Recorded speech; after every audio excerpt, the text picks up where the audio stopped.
Hello! We are having a special game tonight. Bill is going to be running us through the Eldritch Hack. Let's see, this is written by... Go ahead, Bill. Dan Masters, he's a Professor Dungeon Master. He's the guy that does Dungeon Craft. And I do believe the game is for sale over on Drive-Thru. All right, very good. I'm going to go ahead. Let's just do introductions real quick, and then I'll hand the game over to you. I'm Bert. I run the twitch.tv/Steam Steel Murder, where you're probably watching this right now, either that or live on YouTube. Bill, wave for the audience there. Bill will be running the game tonight. Andrew, do you want to introduce yourself, or if anything you want to plug there? Nothing to plug. I've played with Bill and Kelly for a long time, and I'm just happy to be here. And Kelly, with someone lurking in the background mysteriously, they might have a knife. I hope not, but after my shoddy dishes, they might. Tell her we've got a fez over here she can try on. Yeah, we're not allowed to speak of the fez anymore. Okay. Verboten. All right, Bill, all yours. Hey, everybody. So this game is called Eldritch Hack.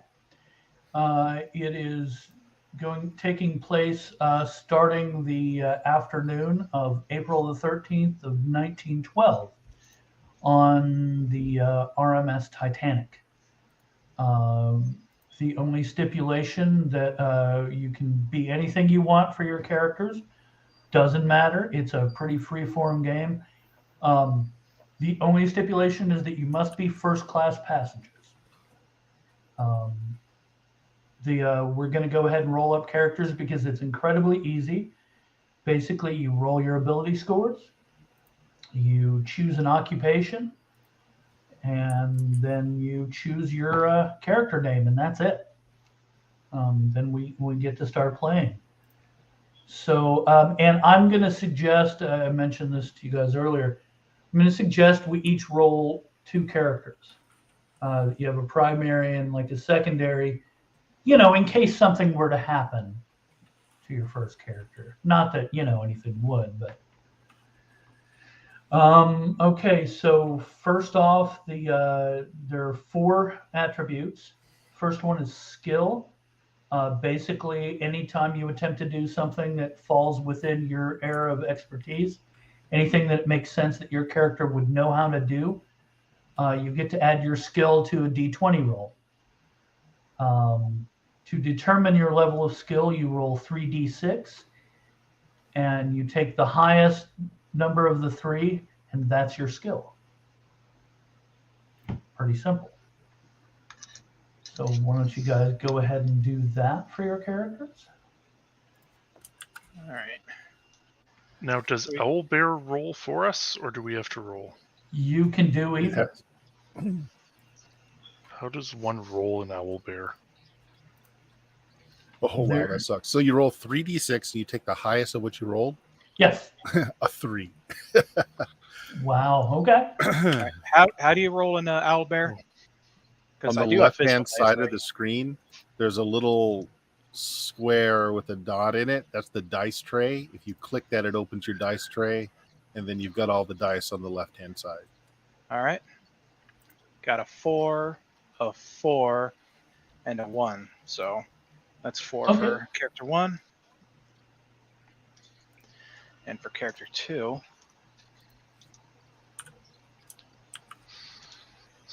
that's a 5.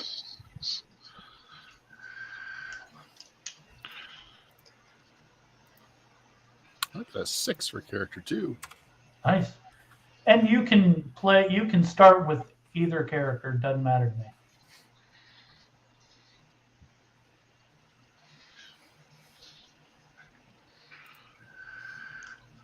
All right, so I got 4 for character 1, 5 for character 2. All right. Kelly, you good? You get your 2 characters? Yeah, so far I'm just trying to figure how to keep track of things. So I rolled a 6 for my first character. Okay. Now I'm going to roll the other one. And I'm sorry, well, that worked. I got a 5 for the second. I somehow clicked a sticky note on the board, and I don't know how to get rid of it, so I'm sorry. I can do that. I put a gobble on a boat. I'm not sorry. But that makes more sense than a sticky note in the ocean. Like, come on. Well, you never know. Okay, so if we've got everybody's got their skill. The next stat is lore. You start with a lore of 0, unless it makes sense that your character would know something about the occult or something about the mythos. If you can explain how your character knows anything about it, I'll let you have a 1 in that skill. Otherwise, your lore starts with 0. I'll figure that out after I roll everything else and choose occupation. Okay. Hit points. Basically, to determine hit points, you roll 6d6. You divide by 2 and round up, and that's how many hit points you have. 66. Divide by 2 and round up. Okay. Yep.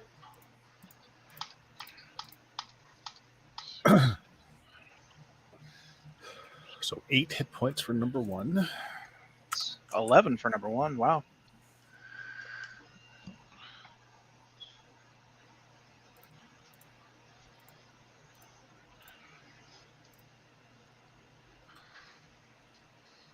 Ten for number 2. All right. 10 as well. Kelly, you got yours? Yeah, I've got 13 and 12. Okay. Nice. You're gonna need it, I think. Okay. So the last stat is sanity. Of course, it works pretty much like it does in Call of Cthulhu. But to determine your sanity, you roll 2d6. You discard the lowest die, and you add +3 to it. And that's your sanity. 2d6. Discard lowest and add 3. Yes. Okay. All right, so that's 9 for number 1. Same number. Oh. 7 for number 1. 9 for number 2. My dudes are super sane. Excellent. 9 for number 2. Okay. So that's now you basically choose your occupation. Remember, you're a first-class passenger on the Titanic. I don't know if you saved up money for your ticket or if you just automatically take first class on luxury liners. But that's basically up to you. You can be a steel magnate. You could be a lawyer. You could be whatever you want to be. And your skills. What you want to do too, when you write down what your occupation is, write down like 2 or 3 skills that it makes sense for your character to have. Give you an example from the book. Like if you could be an author, you can be a famous author. You might have skill in writing. You might have skill in history. You might have skill in the occult. You could be a private investigator. You'd be able to drive well. You'd have skill with a handgun. You'd have skill in searching and sneaking. You could be a professor. You could be an archaeologist. You could be a doctor. Whatever.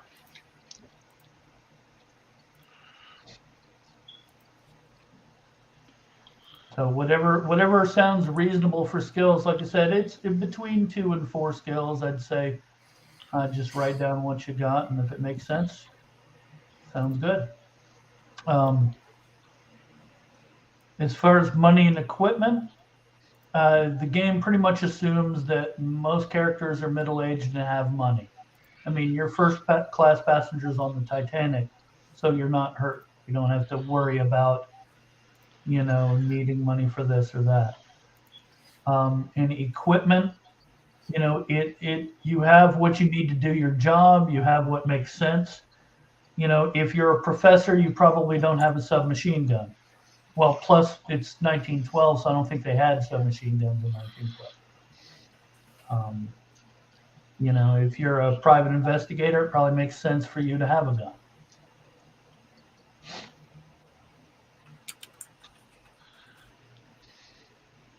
All right, I think I'll go with author for my first character and scientist for my second. Nice. Oh yeah, I'm doing professor for my first.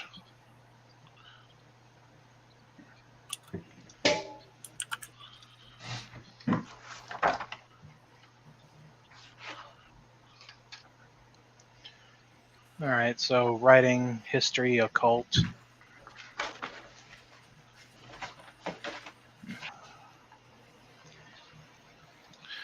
You said scientist for your second, Andrew?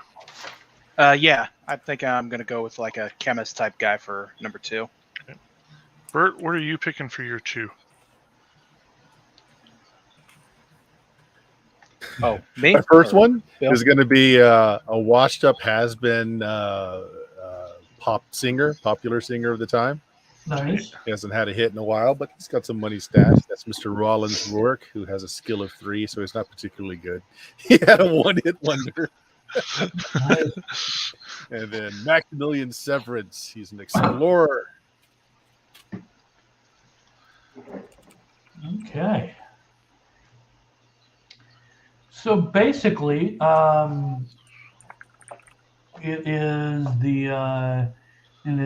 it's actually the 12th of April.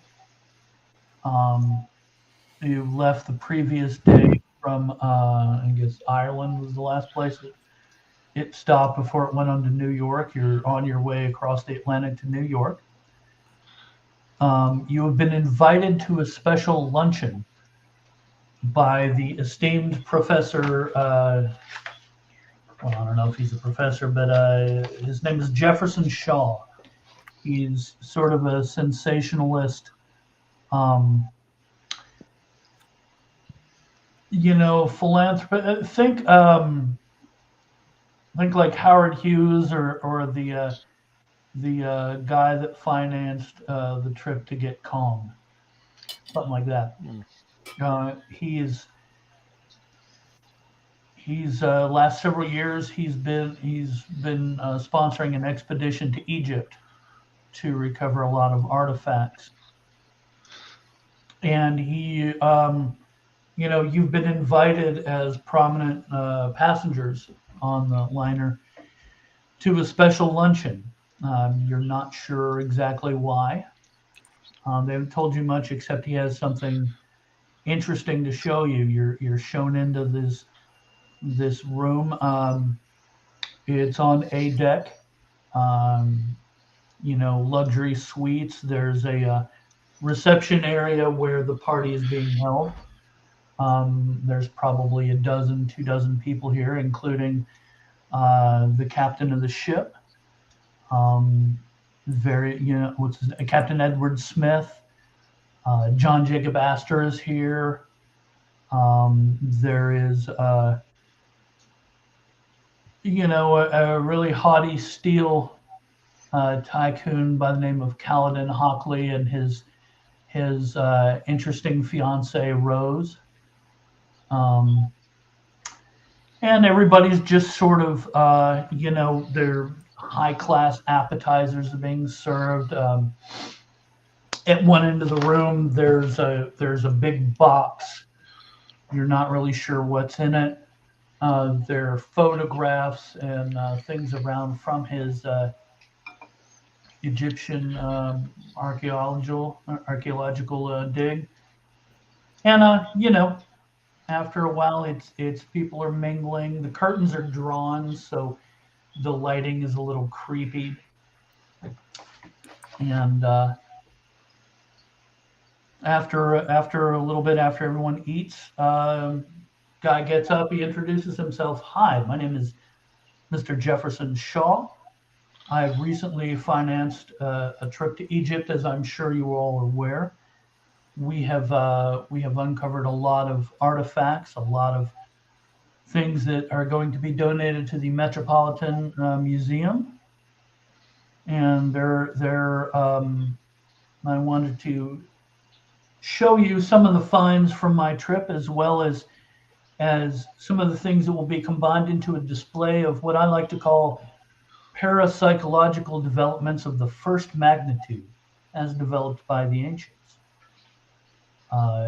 Developments which we can now harness with the technology at our disposal. And Soames, will you get the lights, please? His manservant, turns down the lights, and they have an old school slide projector. Screen set up. And he shows you a bunch of slides. Most of them are of Egypt and the expeditions. There are some pyramids there. There are several, lots of different tombs. There are some diagrams that he shows you, and he keeps talking about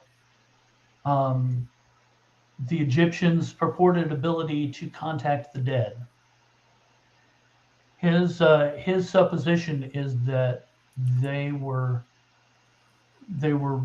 way far advanced in certain areas, and he believes that if they were able to actually talk to these ancients, that they could make massive leaps forward in a lot of skills that they have that have been lost to time.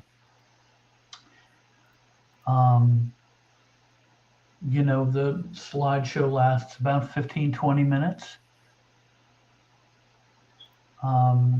Once the slideshow is over, he directs you to the centerpiece. There's this huge box that's kind of propped up, sort of rectangular. And he has his manservant Soames pry open the thing, and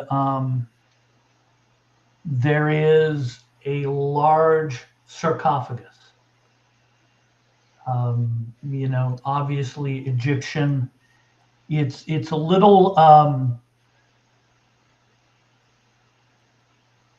a lot of the discoveries that have been made in Egypt. Now remember, this is 2 years before King Tut was discovered. But you're expecting something maybe a little gaudier. This is more plain, but it's definitely Egyptian. And he says that this is going to revolutionize things. He pries open the lid of this sarcophagus, and you can see on the inside there are some interesting writings, not immediately apparent, but there is a perfectly preserved mummy, and it's quite a sight. You've heard of things like this, but I don't know that any of you have ever seen one. You do notice a faint.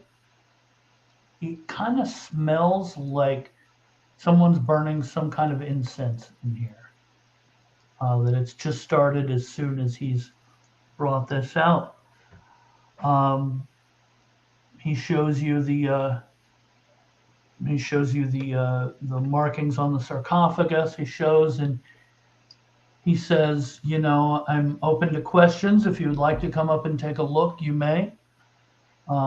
This is one of the most important discoveries in Egyptology, indeed in both history and art and science that have ever been made, I believe. Please ask questions. Take a look. So all of our characters are there for one Yes. reason or another. Yes, all of your characters are here. All right. Well, Rollins will look over to whichever your character is on his right. He's got a cocktail in his hand. He's got a long cigarette in the cigarette holder. Kind of looks over. It's like, does this man ever cease speaking? This is supposed to be a spectacle, right? I was expecting more than some moldy old bandages and a box.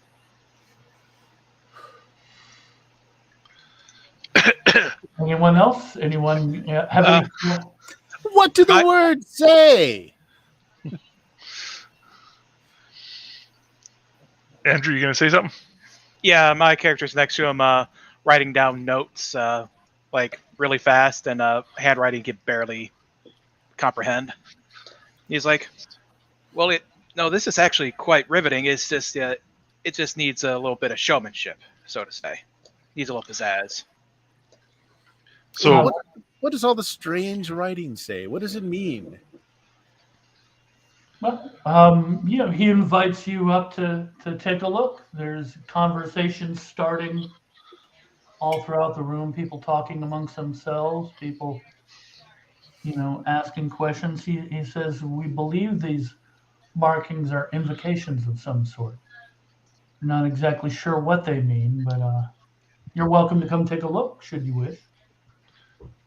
So I want to get up. So I'm Chandler Turner. I'm a pro football player. Okay. So I'm gonna get up and I want to look, and I'm gonna look at the body. Okay. And I'm gonna start like touching it and lifting its arm and things like that.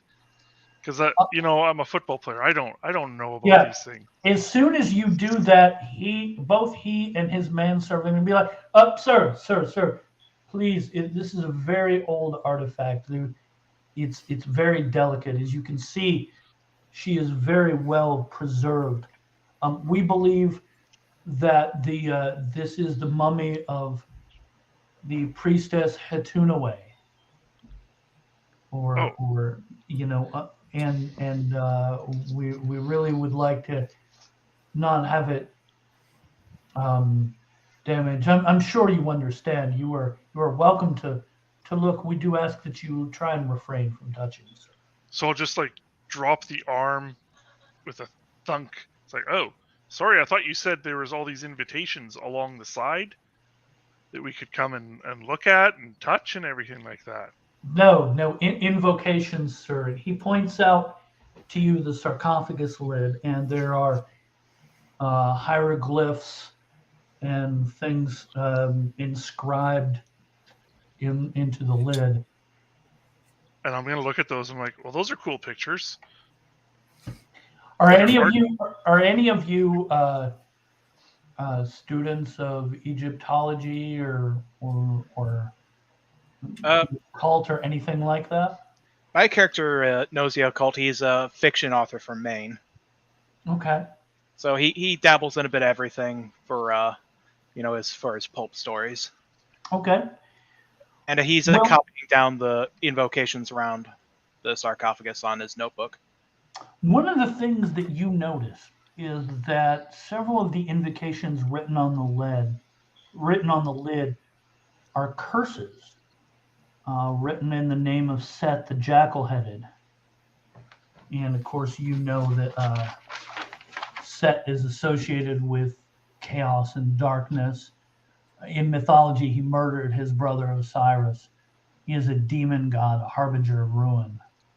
Curses in his name are supposed to be particularly lethal.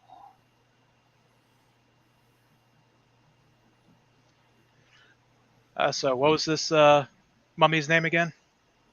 Hetunaway. She's any of you know much about Egypt? I couldn't even locate it on a map, I'm sure. So we've got a nun here. Historical knowledge. We've got a nun here with a bunch of naughty words carved into her box. Well, that's mildly interesting. Oh, naughty words? Where? Well, that's what the ones with that symbol that means Set. That's a bad dude. So these are very bad curse words. In fact, they're just straight up curses, I think. And I'll grab. Sorry, I forget your name, Andrew. Your character's name. I'm gonna grab you Gary. like on the Gary. Yeah.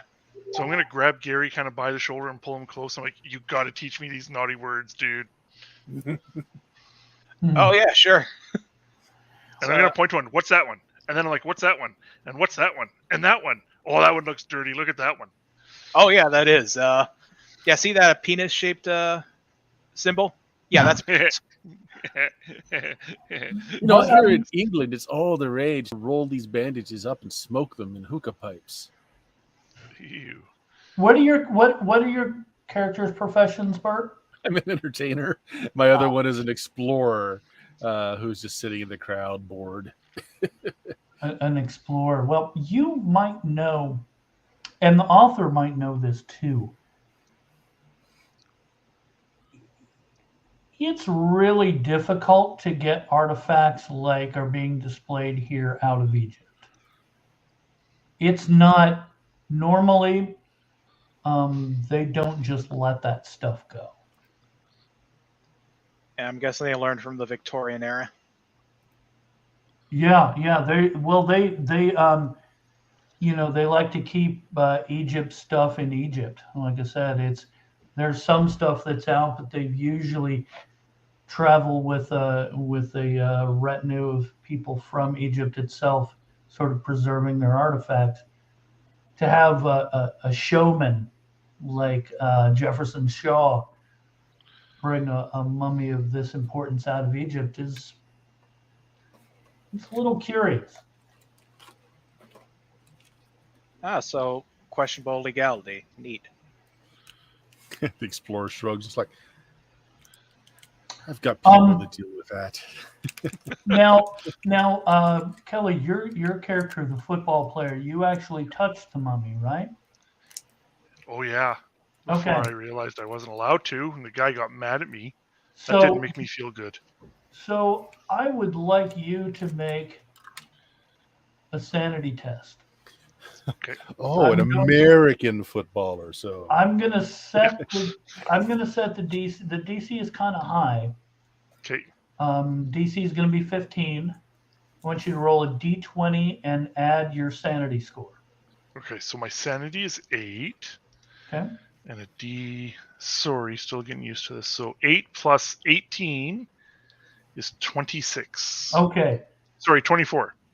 So you don't just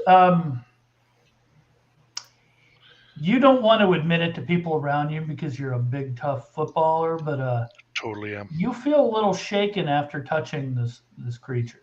There's Okay. definitely something to it, and you're probably being extra boorish just to so nobody notices how shaken you are. Yeah. Yeah, I definitely need a drink and to sit down after this. And they have plenty of liquor here. Okay. You can get some of that. Yeah, I'm gonna. So under the guise of getting a drink and some nachos, I'm gonna go do that and sit down because I'm feeling a little off. So. Yeah. Oh yes, Titanic, well known for its nachos.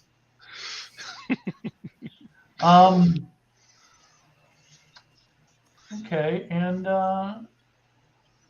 now let's see here. Let me make a roll.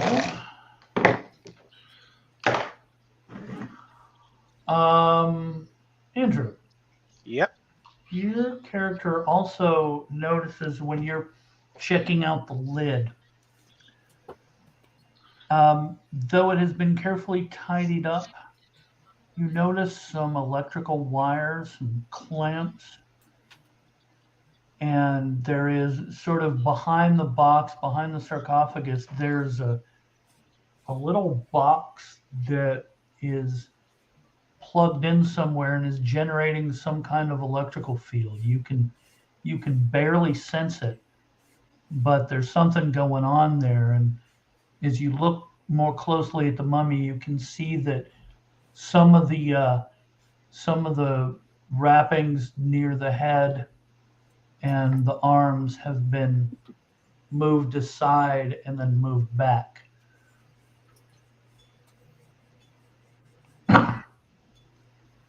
This Weird, a little odd. I go to the entertainer. What's the entertainer guy's name?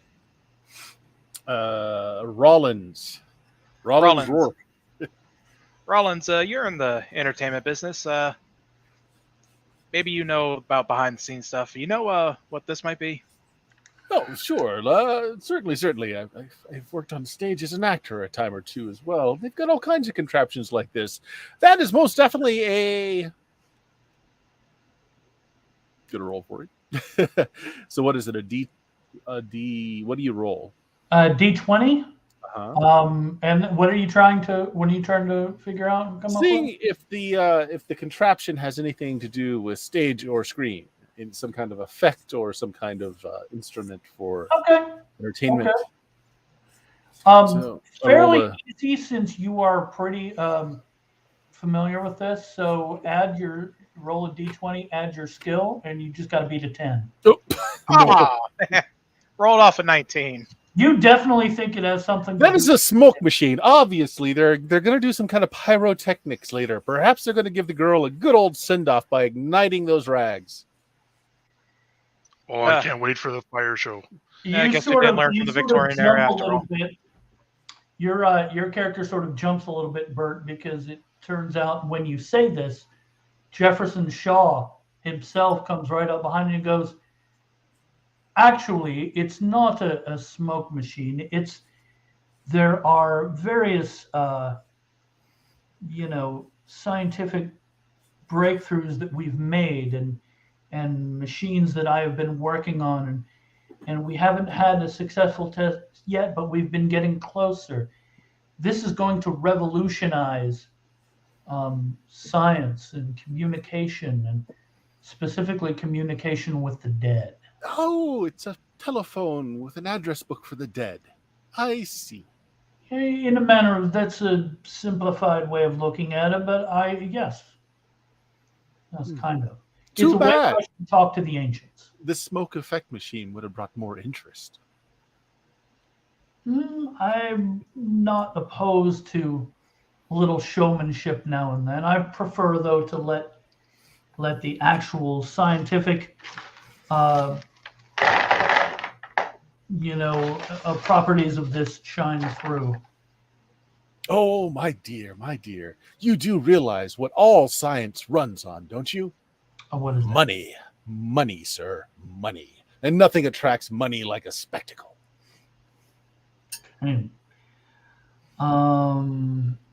Andrew.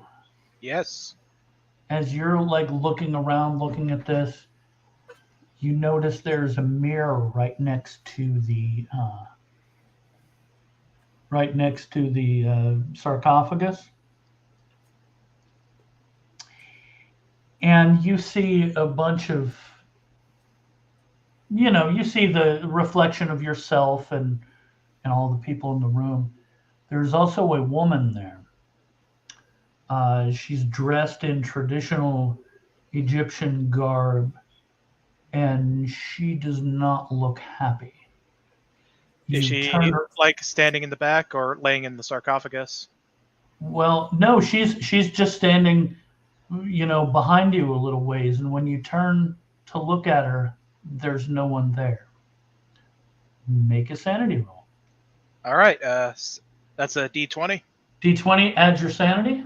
All right, so that'll be 9. D20, doop. 18 on the die. Okay. You do not lose any sanity, but you are shaken. All right. You are it's just you had the feeling that this woman was looking directly at you. All right. Oh, by the way, since my character is a fiction writer of occult stuff, would he have a point in lore? Yes. All right. My other character, being a chemist, wouldn't have that, so I think that balances it out. Yes. Matter of fact, as you're trying to deal with this feeling, when you look back in the mirror, she's not there anymore. You look back at the inscription again, and make a lore roll. All right, so D20 plus 1. Yep. All right. Oh crap! 19 on the die, so 20. Nice. You've had a little bit of an interest in Egyptology. What you know is that the markings on the lid, at least some of them, look like they were put in there afterwards. They're not in the same style as the rest of the markings on the sarcophagus. You also note that there are not as many markings on the sarcophagus as you would expect. And knowing what you do about this stuff,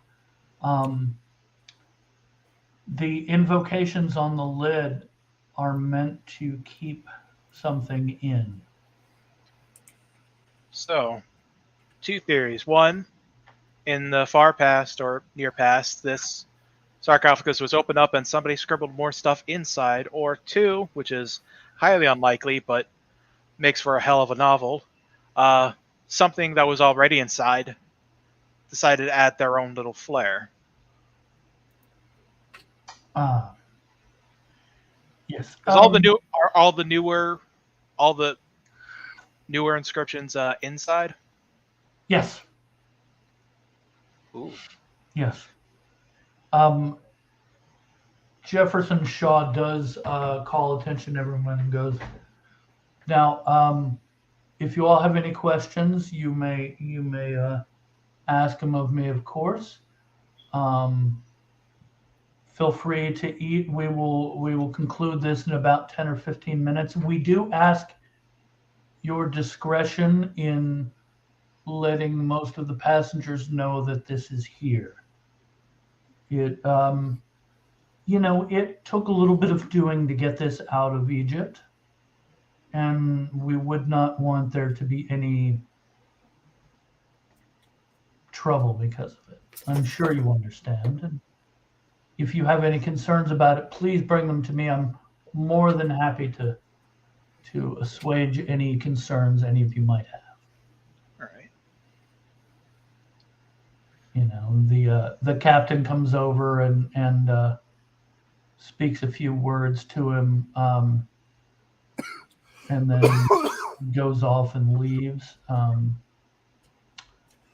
The servants start cleaning up some of the trash left around, and people start leaving. Anything else you guys want to check out about the room or the mummy, or any questions you have for Shaw? Rollins will grab another cocktail before the trays go away. Okay. Gary will also grab a cocktail to calm his nerves. All right, so other than the mirror and the mirror is just a regular mirror, right? Or is it an artifact mirror? No, it's a regular mirror. All right. So other than the sarcophagus, any other artifacts, or is it just that? There are some, there are some statues. There are some canopic jars. There are some bits of stone. Most of it looks like normal Egyptian stuff to you. You also know that you think you've heard of the name Hatunaway, but you seem to remember something. It doesn't. She wasn't looked on very favorably, from what you remember. So was she a queen, a priestess? You believe she was a priestess with the role you made. Yeah, you believe she was a priestess. Have you shared with anyone her image in the glass? I tell it to the showman and maybe the footballer. Was she hot? Yeah, that's what. So Rollins would go up and look at the glass, wondering what a priestess, yes, Bill, or in was his she hot? mind, a nun from the antiquity looks like. She was fairly attractive, yes. Is she still in the mirror? No, but she was gorgeous. Tan skin, smooth, pert assets. That's so cool. Yeah, resting bitch face though. Resting. Or maybe she was angry. I'm not sure. All right. Maybe she just needs to smile more. Yeah, sure. Get us banned off Twitter. Okay. Well, everyone's leaving. You guys can leave to go do what you want. You are on the Titanic. This is the most luxurious luxury liner that has ever been, that any of you have ever been on. There are lots of things to take advantage of. You can, go ask around if you're curious about this, or you can take advantage of anything they have to offer. Is there anything in particular you would like to be doing? Well, Rollins is going to the bar, and I think Maximilian is going to go shoot some skeet off the back of the boat. I'm sure they've got some shotgun skeet shooting going on. Yes, they have a machine that throws the skeet out over the ocean, and people are taking turns shooting at it and having a grand old time. So you can go do some of that. Well, I think I'll join Maximilian for some skeet shooting. That's as long as I'm feeling better or not worse. Yeah. After having all those drinks, I think it's time to start shooting again. It's the best time. Yeah, totally. All right. All right. Well, Gary. anybody? Gary, he's gonna go to the smoking room in the gentleman's club part of the ship, which I heard about. So light up a pipe, finish up his notes, talk with other guests see if there were any other guests that were in the presentation to shoot ideas with. Yeah, there are some others. John Jacob Astor is in the smoking room. Kaladin Hockley is down there. Several other people. What do you wish to inquire of them? More about Hatunaway, her role as a priestess, and why she might have been buried in the way she was. Why was it cursed? So. Okay. Let's do a game mechanic I learned from one of the other dungeon masters in games. Why don't you make a luck roll, call high or low, and then roll a d100. All right. I'm going high. I'm going all in. Okay. 27. Okay. They kind of laugh and like, who knows? Those people have all been dead for many, many years. We place more stock in the living. It's hard to see how someone can make money doing this. Is something you hear several times. Well, then why go through all this effort to create a device to speak with the dead? Well, now if you could really do all that gobbledygook Shaw said, then it would certainly be worth it, but it seems a little far-fetched to most of us. Yeah. But you can learn from the past. You can definitely learn about what might happen next, or at the very least get an interesting story out of it. This story Possibly. is quite interesting. I'm far too busy with my steel and all my money to worry about that. Yes. Well, if I come across any other ancient finds with ancient steel making that you don't know about, maybe then you'll take a liking to it, but I don't know. Of course. Okay. Any other line of inquiry? Anything else your character's doing?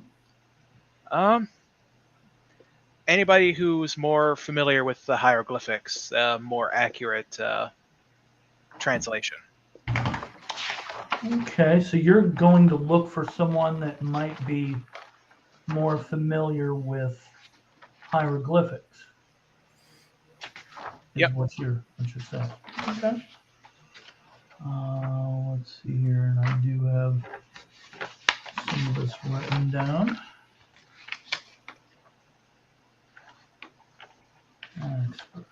Where are the experts?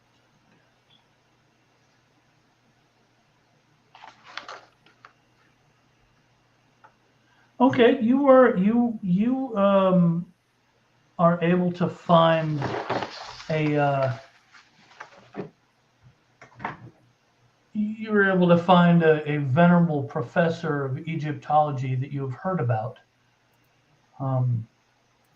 He's an American. He's very old. He's been to Egypt, but was not on the expedition with Shaw. He seems to show some interest when you start asking around about this. It was like it's and you do remember seeing him in the gathering with the mummy and everything. What can I do for you? It's just I know a little bit of hieroglyphics, but it's passing knowledge. I was wondering if you could basically proofread my amateur translations. While my handwriting is illegible to all but Gary, the pictographs that he wrote down are in near perfect form. Ah, yes, of course. I will be more than happy to take a look at it. He takes a look and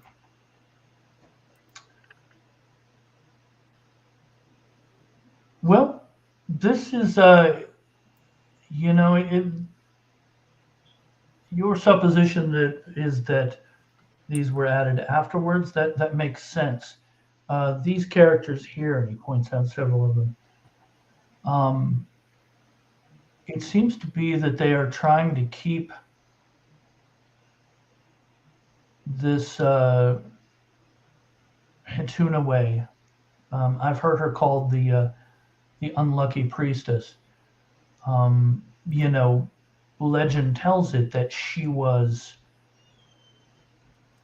supposed to be a priestess of Amun-Ra, but there were rumors that she worshipped a darker god. We're not exactly sure of the details, but this here suggests that this is attempting to keep her both out of the land of the living and out of the land of the dead. All right, would have to be very, very rare, and it must have, who knows what reason the ancients had for doing anything. Yeah, I know the original hieroglyphics were carved with the typical chisels, but what tool do you think the newer ones were carved with? Or is there a difference? Well, the same. I don't know that there was that much of a difference. I will tell you that although I do believe that some of the markings in the lid were carved after, it looks like they weren't that long after. In other words, they're still ancient markings. But and I don't know if you noticed on the coffin, the actual sarcophagus looked fairly plain. There were parts of it that were chipped off and it didn't have all of the usual markings that that they would put on a typical sarcophagus here. And did you know there's almost no mention of Hatun anywhere? Yeah, it's a very, very obscure name. I'm surprised we know it at all. Yes. Well, it's with all our vast modern knowledge of history and everything. It's we're discovering more every day, it seems. And who knows? Maybe Shaw's right. Maybe he will be able to communicate with the dead, and we'll learn even more. Yeah, but based on the context of the way she was buried and the hieroglyphs with Set in them, I'm guessing she was meant to be forgotten by whoever buried her. Oh, so they believed. I myself don't know how much stock I put in superstition like that. There was definitely something going on there. Yeah, she might have done something horrible, or she might have done something mundane like eat bread on Tuesday or something, but that was taboo back then. I think she really pissed off or offended some high-level priest or maybe even a pharaoh, because to have your name stricken from most of history is not an easy feat to accomplish. Yeah. Okay. All right. Well, thank you. Anybody else doing anything noteworthy today? Anything anybody wants to do? You guys are drinking and skeet shooting, I assume. Yes, pretty much in that order. Okay. Okay. Keeping an ear out, both my characters, as to if anyone is listening or is talking about the exhibit, the specimen. There's a little conversation here and there. Nothing.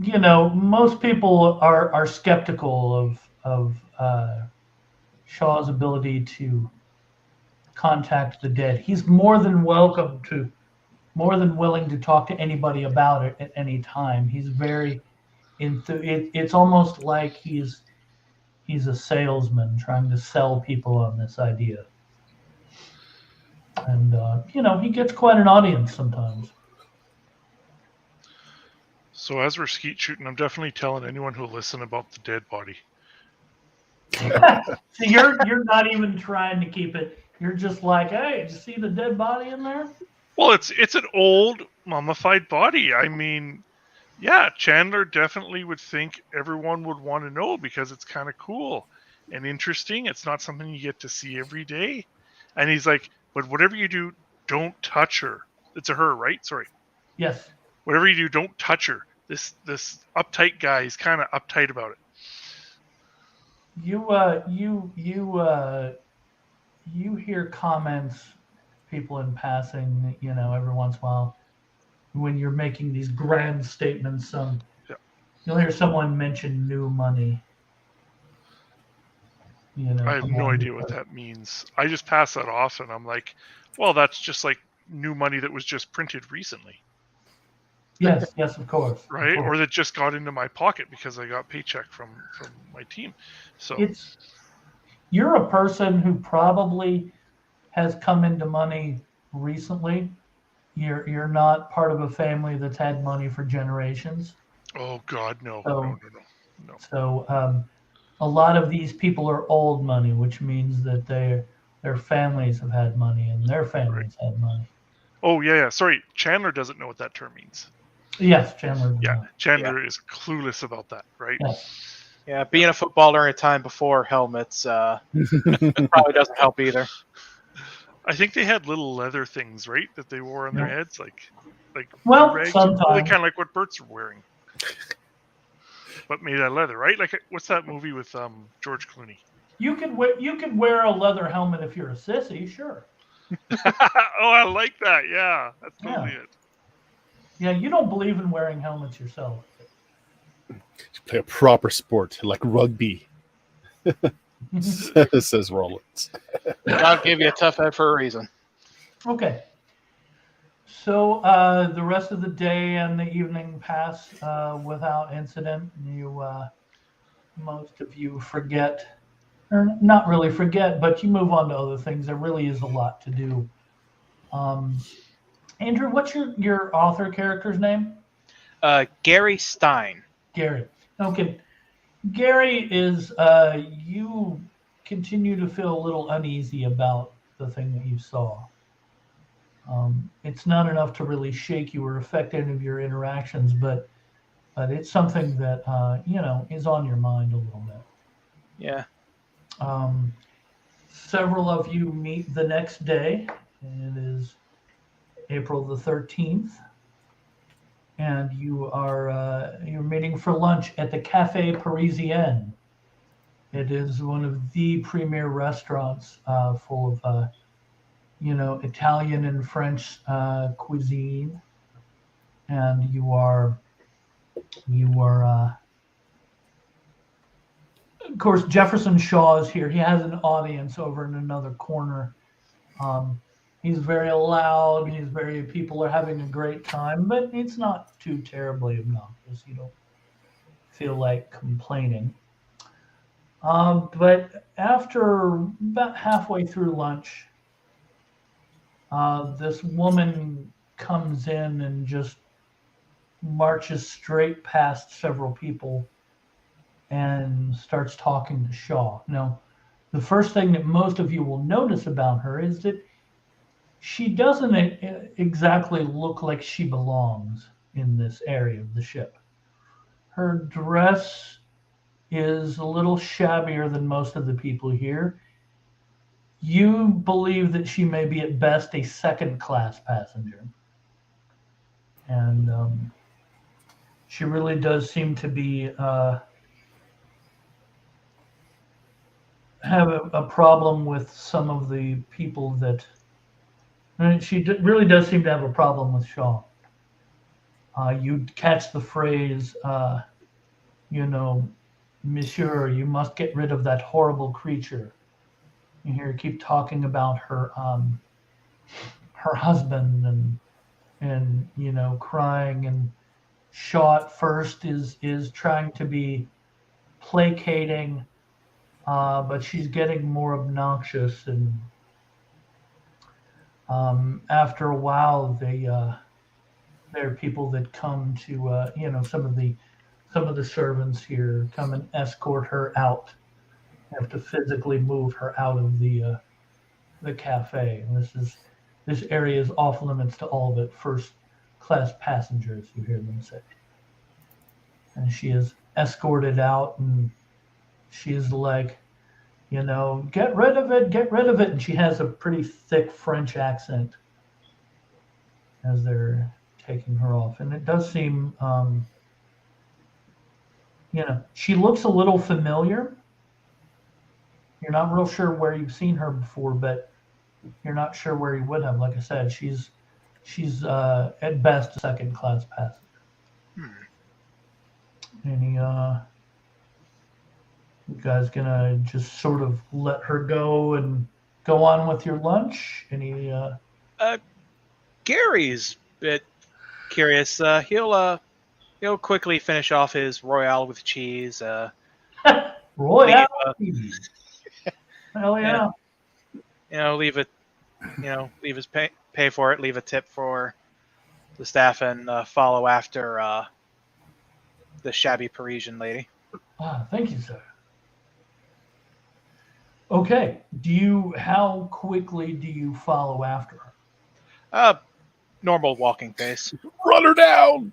I mean, do you like, hurry up, stuff it in your mouth, leave some money, and take off after her? Or? No, it's just a few minutes. Okay. I was about 3/4 done with it anyway. Okay, yeah. She you walk out and she doesn't. You don't see her anywhere around. Huh. I guess I'll walk around the lower decks, see if I have any luck there. Okay. Anybody going with, or are you going by yourself? I'll go with him. I'll chase after him. That sounds like fun. Okay. Yeah. Okay. So you're passing the deck.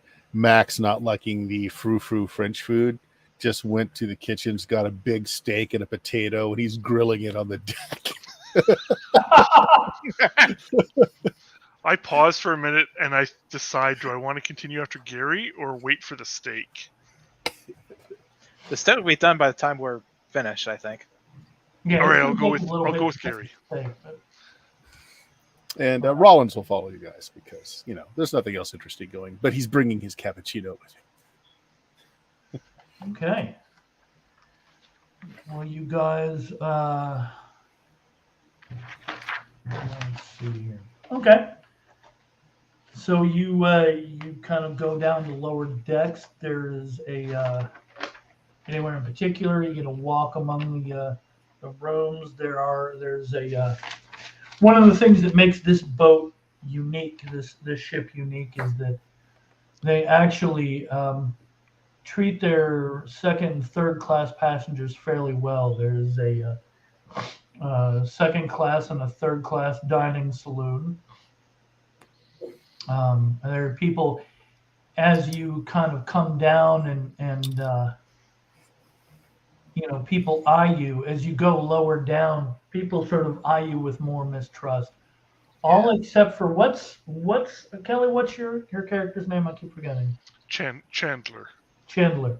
Well, a couple of them recognize you, and you have to sign a few autographs. Well, I'm happy to do it. My fans, they mean everything. Okay. Yeah. I'll stop and I'll sign and I'll make small talk, pleasant small talk, and I actually am genuinely happy to do it. Yeah, my character, being a writer, knows a thing or two about women. He would think, if I were writing a weepy French woman, I would perhaps gain wistfully a horizon on one of the balconies. Meanwhile, Rollins is Railings in the pissed that back. the American footballer is being asked for autographs and no one recognizes him. Yeah, Chandler, you were asked like what,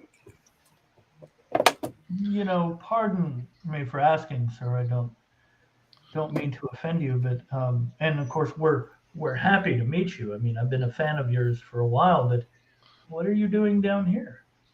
You have access to all of that up on the upper decks. Why would you be down here with us?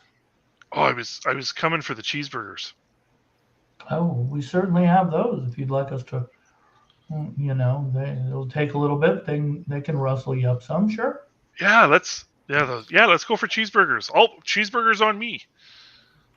Okay, so he's So I'll buy. offering. Okay. Yeah, I'll buy a round of cheeseburgers and Cokes. You guys gonna stop to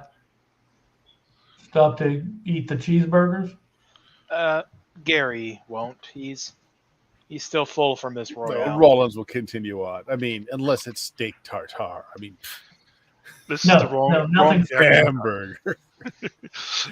Nothing so fancy. Yeah, close they got that. It's uncooked hamburger, or the middle of a really rare hamburger. This is the second. They said this is the second class facilities. Yes, so class, So in third class, they just make the burger and they throw it out, and you have to fight for it. No, it's much more like it's even if people are drinking more and being louder, more obnoxious, and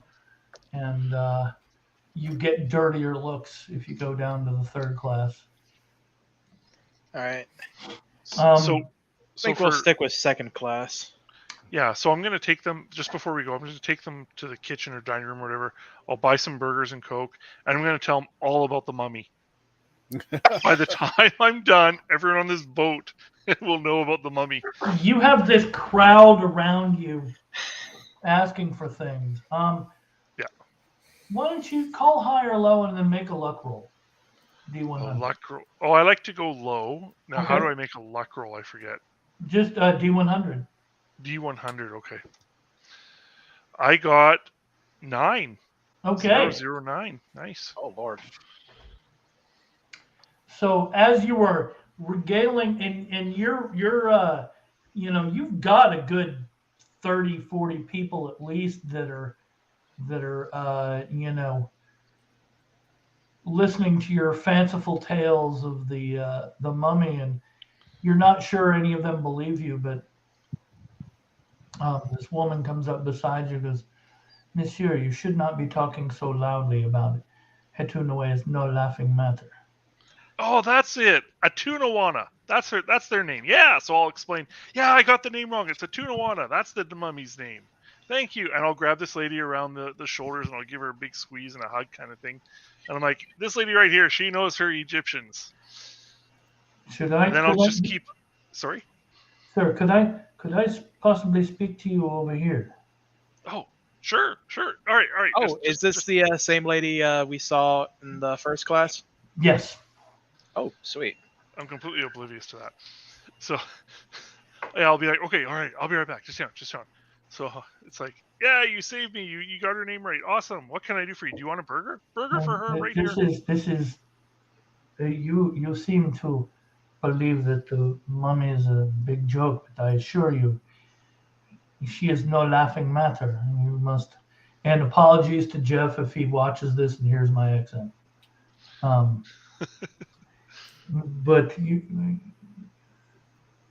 this is a very serious matter. In fact, I was hoping maybe you could help me. Oh yeah. Do You and- you not like a burger? Do you want chicken fingers instead? I'm sure we can get some chicken fingers around here, right? Chicken fingers. The mummy is bad news. We need to get rid of her. Oh, we just toss her over the edge. Yes, but we will need to get her first out to the dead. And I'm gonna lean into her and whisper to her. I'm like, "You do know she's dead, right?" Yes, but you are obviously not the you're not the academic type, I'm guessing. Oh, I'm totally athletic. I like playing football. I can throw the ball, I can kick the ball, I can catch the ball, and then when I've got the ball, I can run. Oh, and I can run when I don't have the ball. I can run faster without the ball. It's easier. Yes, okay. Well, I'm sorry to have bothered you. Thank you for your time. Sure. Do you still want these chicken fingers? They're making them for you. No, I'm already eaten. Thank you. Oh, all right. Well, thanks again for the for the lady's name. She turns around to go. Anyone gonna say anything else to her? Or you just gonna? I'm guessing this happened while I was off somewhere else. I guess I come back to her leaving and I approach her and introduce myself. Yes, I'm. Hello. Hello. What's your name, madam? My name is Jacqueline Martin. I'm the widow Martin. Actually, I'm on this voyage. Well, it doesn't matter. I'm sure if you were friends with this gentleman over there, you were more interested in beer and cheeseburgers. Oh no, I'm more interested in those of a more academic calling, history and the paranormal. I'm a writer. Oh, what is your name? Gary Stein. Okay. I'll make this roll. Call high or low. We'll go high. Okay. 73. So he's like, are you the person that wrote? And she rattles off a couple of titles, all that you've written. Yes. And what kind of stuff are you writing? What kind of stuff is this? She's hearing. Sort of a mix between kind of Stephen King and Howard Conan, or a guy who wrote Conan. So it was like Robert Howard, yeah. So it was like spooky stuff, and then people, being badasses. Yes, well, I've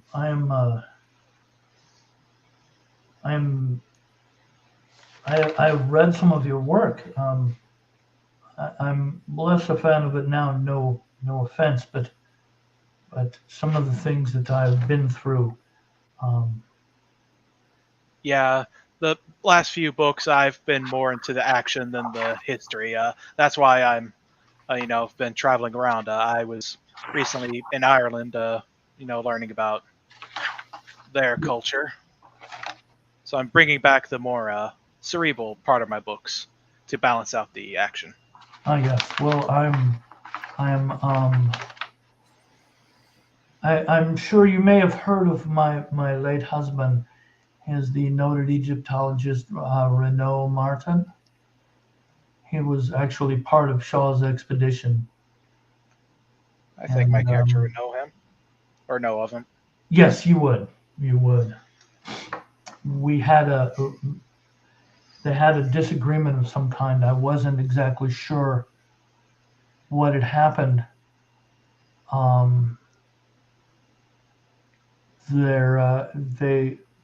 They were on the expedition. They had made a discovery. They had discovered this mummy, and Renaud said that it needed to be put back And Shaw, of course, all Shaw cares about is his experiments. And my husband paid the price for that. He ended up going mad and clawed his own eyes out, died of blood loss.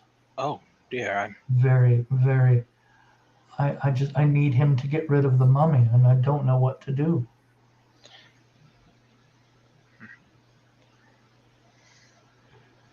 right. I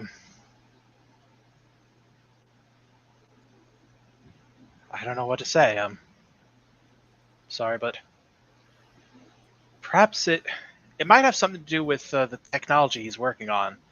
Messing with electromagnetic waves and all that. I've heard about advancements in something called shock therapy, where you apply electricity to the brain. Quite brutal.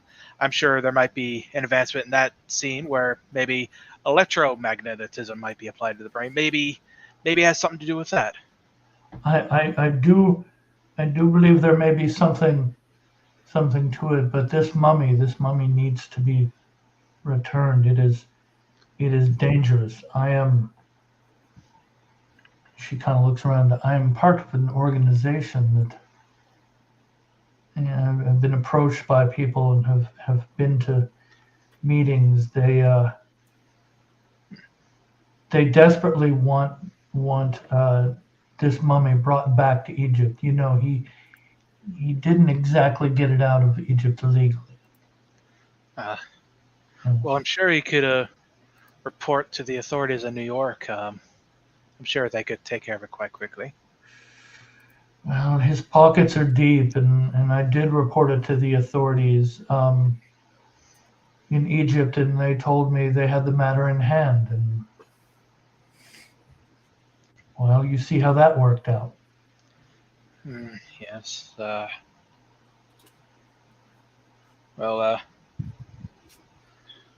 I actually agree with you that perhaps the mummy should be returned, but I abhor the thought of throwing away an artifact or something like that into the ocean.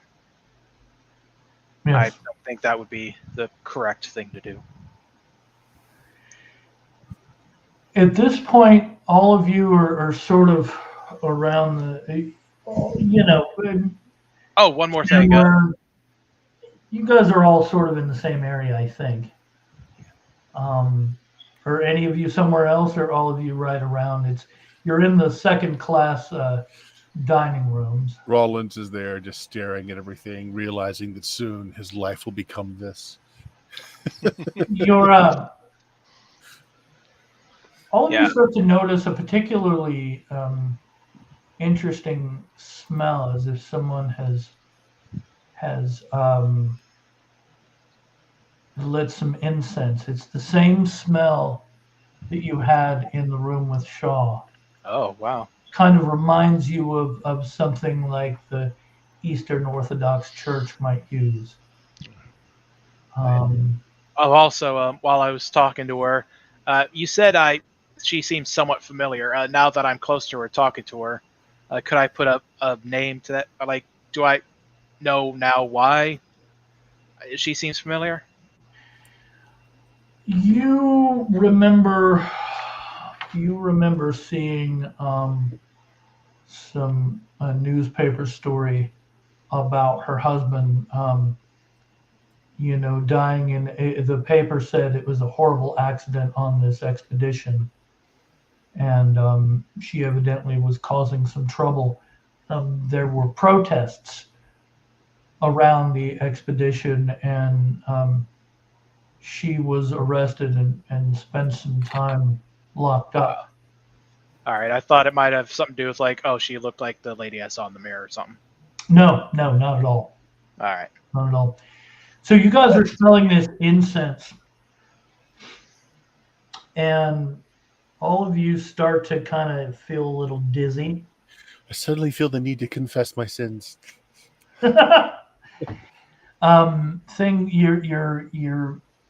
It almost feels like you're seeing everything through a green haze. You're not real sure what's going on. Most of the people around you have dispersed, and you can see people, and it's almost like they're floating, and you see other objects floating by that look like, I don't know, maybe parts of a ship. You're incredibly cold, and you realize that you can't breathe. It's almost like you're underwater, and you have the feeling that the ship has sunk. I need all of you to make a sanity test. All right. Yes.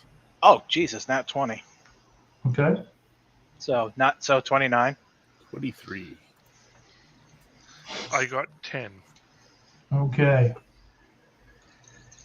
You are completely shook up. You're so shook up you stop boasting and drinking. Or you keep drinking more. You start drinking more, but it's you're pretty freaked out. You're gonna lose 1 sanity. Do I just remove one of my 8 sanity? Yes, you That's what I do. Okay. feel like you were caught up. You can't shake the feeling that the ship is already doomed. All right. Yeah, I think it's time to get off, guys. Let's go back to harbor. All you guys feel pretty uneasy, but he's like visibly shaken. Rollins is trying to remember which particular concoction of pharmaceuticals he took this morning. But looking around, like at the general crowd, it doesn't seem like you just were affected, or does multiple people seem to be looking like our footballer here? It looks like just you guys. Must have been the pharmaceuticals then. I was going to say What about Jacqueline? Jacqueline. The French lady. Yeah, you know. She's kind of shaken up too. Like, she makes some comment about it's already starting. You felt that? What did you see? I want to ask her what she saw. The ship has sank. I saw myself under the ocean, and there were bodies all around, and it is just horrible. I have to do something. If you're not going to help me, I have to find someone that will. And she kind of waits for a second to see what you're going to say. All right, in this situation, I'm not sure. I look to Chandler chugging beer like a fish chugging water, and it's just like, perhaps he may be willing to help. And I'll see if I can help. This goes against my better judgment, but I'll help you. We just gotta do this subtly. All right, we should wait. The cruise is late at night. The cruise has been boring to this point. A little bit of action would be interesting. Perhaps it would get some publicity. During dinner, there are preparations I need to make. Meet me here. Meet me here tomorrow, close to dinner time. All right. So I will make some preparations, and we will attempt to. If you meet me on the promenade deck. So Bill, you had said that we all kind of vaguely recognized her, but couldn't place where we recognized her. Yeah. Yeah. Okay. So Rollins will just ask. It's like, I'm sorry. I admit it. I'll definitely help as I might, but I must say your face is quite memorable. Have we ran across one another at some point? I know. What does your character do? You're an entertainer. Okay. Yeah. No, you're just sort of staring at her. You remember her picture from the paper, several months back. Her husband died on the expedition that Shaw was on, and she started causing problems for Shaw, Okay. and she attempted to steal some of the artifacts and make off with them, and was thrown in jail for a while. Well, must have caused some bit of press because Rollins never looks beyond the fold, so it must have been front page at some point. Yes. I'd like to wander over. I'm gonna see this woman like, oh, it's a good choice. Good thing you didn't eat those chicken fingers. There's something wrong with them. They're making me feel sick. And I'll be like, all right, what are we doing? I've had enough down here. It is not chicken fingers that is making you sick. It is the mummy. Oh, the mummy. But I didn't eat the mummy. I had chicken fingers and burgers and beer. Let's hope this is all that happens here. Yeah, maybe we should push the mummy overboard. All right, but Chandler, let's be Throw quiet mummy about from the that. Let's train. just keep that between us. All right. Oh, the pushing the mummy overboard? Gotcha. Yeah, yes. Super secret. Yes. Okay. Yes. It's like a mystery story. You read mystery, or you read in general? I've been to college. I've read the playbooks. I like it. Mike. You didn't ask if I attended class. Right. Yeah, he in his haste to feel better about this situation, he'll accept he went to college as a good answer. I can read. Chandler can read, just maybe not at the highest levels.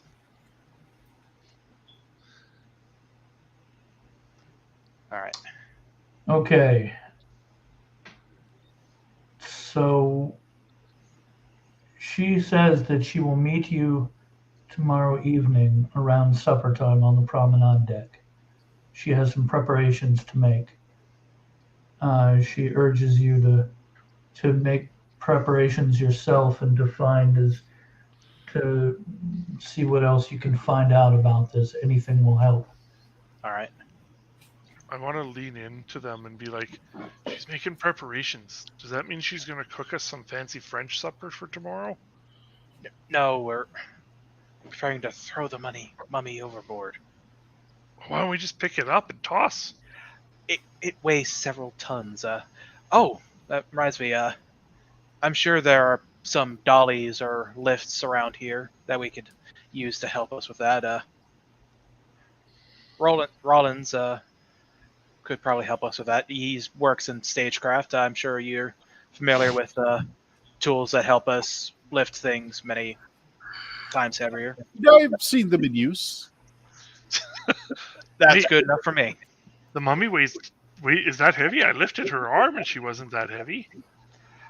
It's the sarcophagus she's in. I don't think we should remove her from the sarcophagus or touch her in general.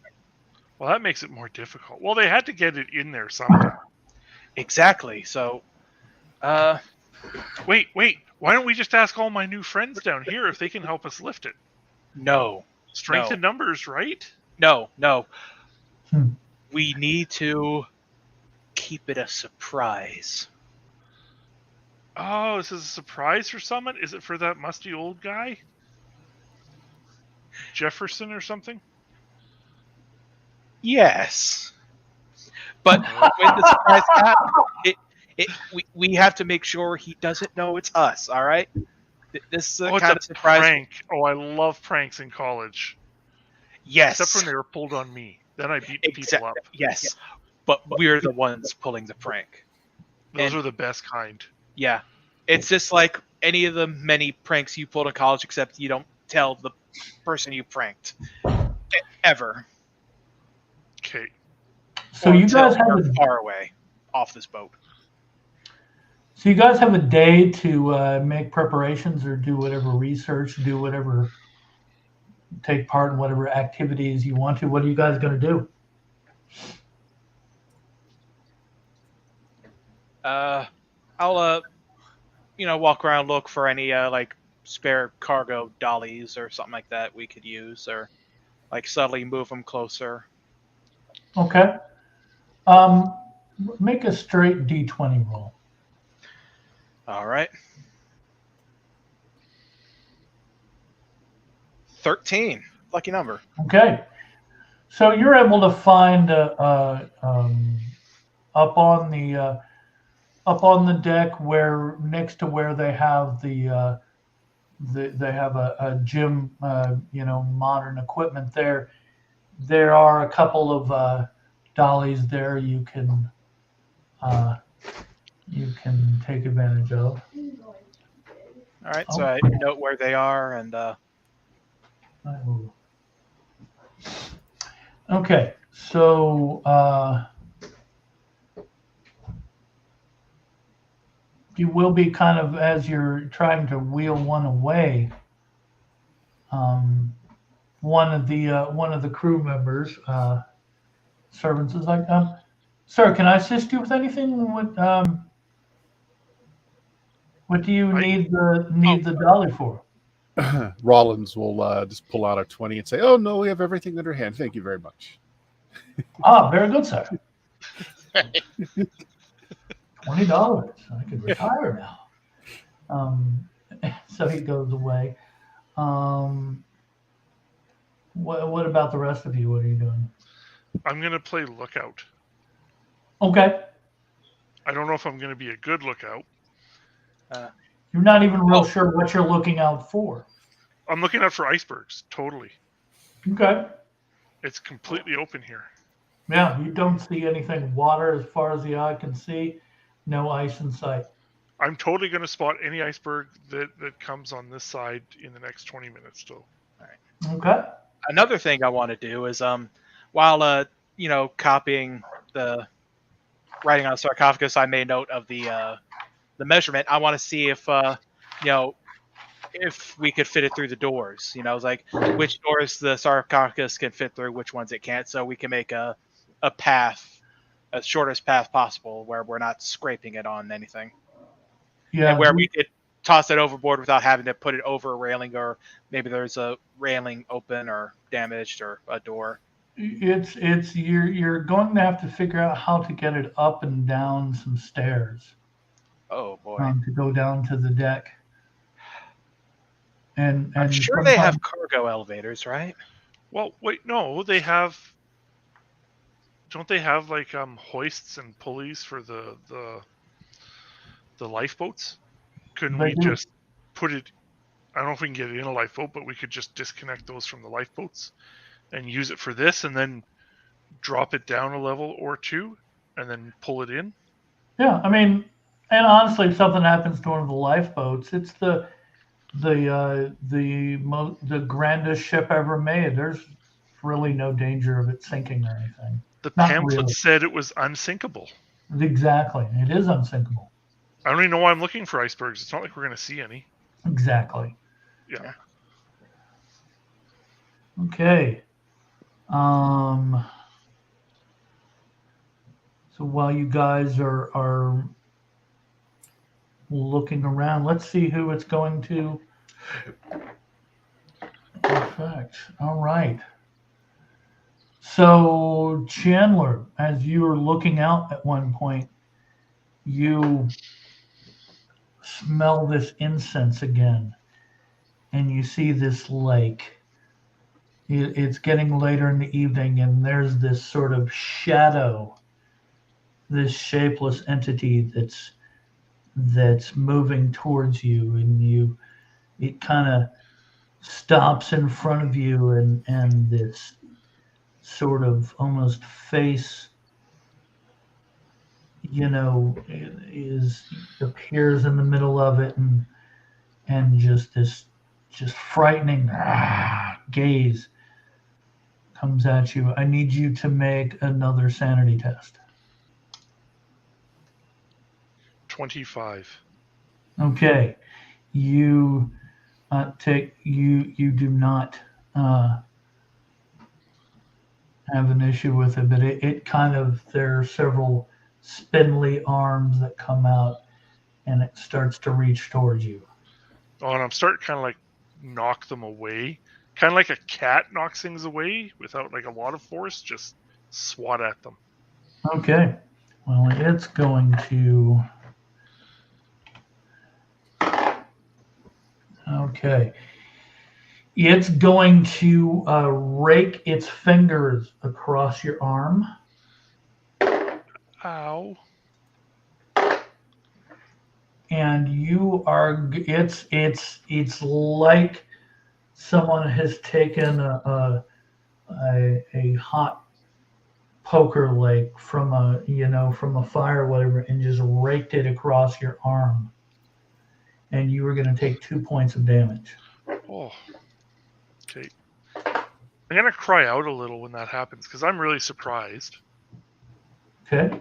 You guys hear him cry out, and I assume this is as you're looking for the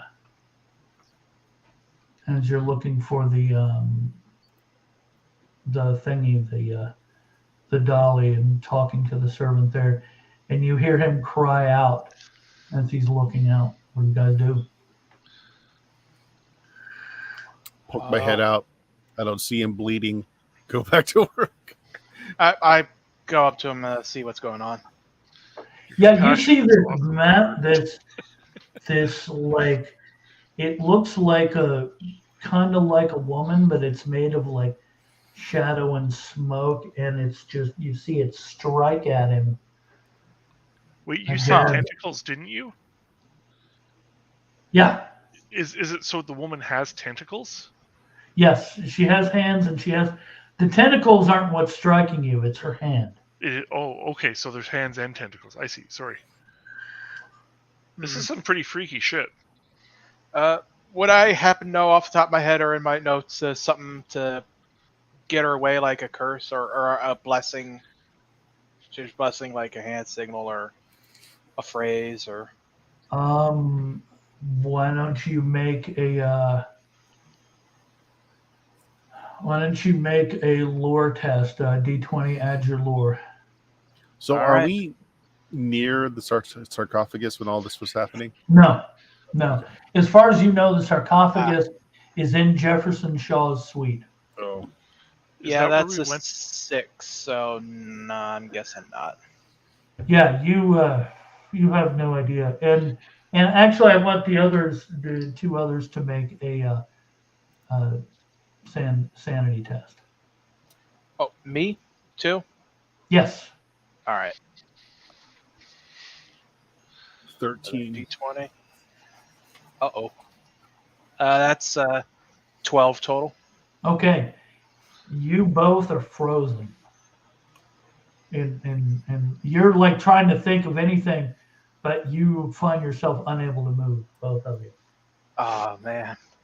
So when I'm swatting at the arms, am I touching it, or is, you said smoky, shadowy? Am I going through them, or are they solid? You go through them. Yeah, it seems to have no effect. And as soon as they come out, and it's trying to move, it's moving past you towards them. I'm going to tackle it. You're going to do what? I'm going to try and tackle it, like a football play. So, even though I can't touch it. But.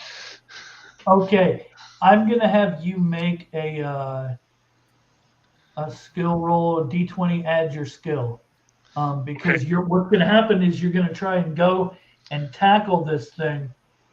It's insubstantial, so you're going to go right through it, and you're going to try not to run right into the window. There's a window up by the gym there, and you're going to try not to injure yourself. So D20, add your skill. If going through window is the worst of my concerns, this will probably end up okay. Oh, natural 20 and a 5, so 25. Okay, so you dive for this thing like you're making a tackle.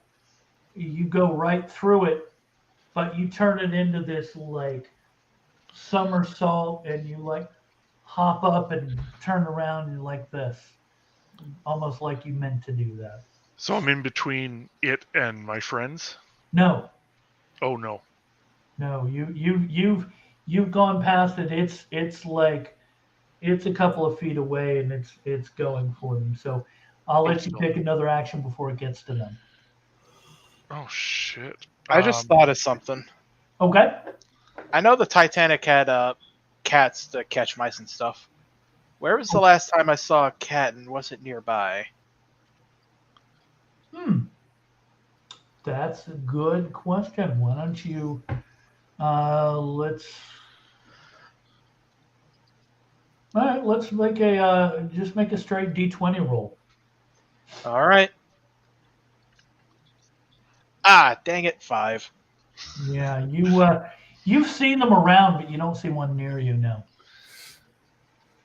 So They're gonna show up after I'm dead. they'll just eat your corpse. So how long are we frozen for?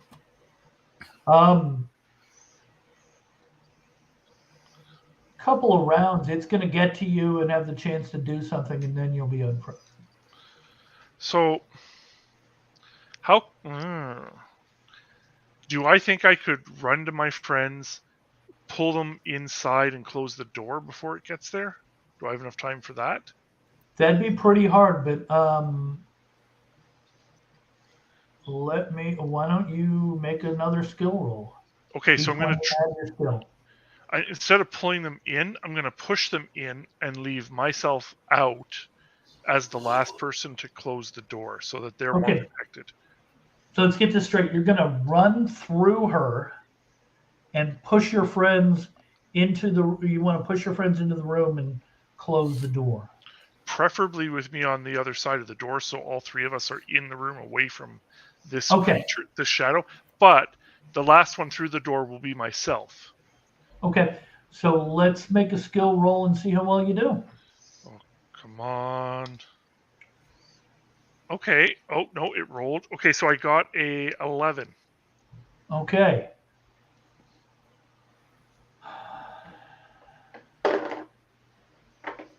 Okay, so you are not going to take any damage going through it. You feel a little bit of a chill as you move through her.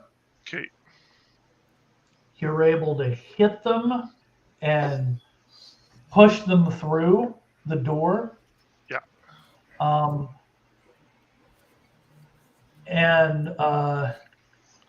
You do, and you have time to close the door, but you are on the other side of it.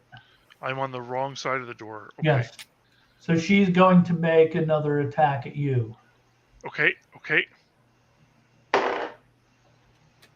Okay, and she rolled really poorly, so you duck as she swipes at you, and she kind of just grits her teeth.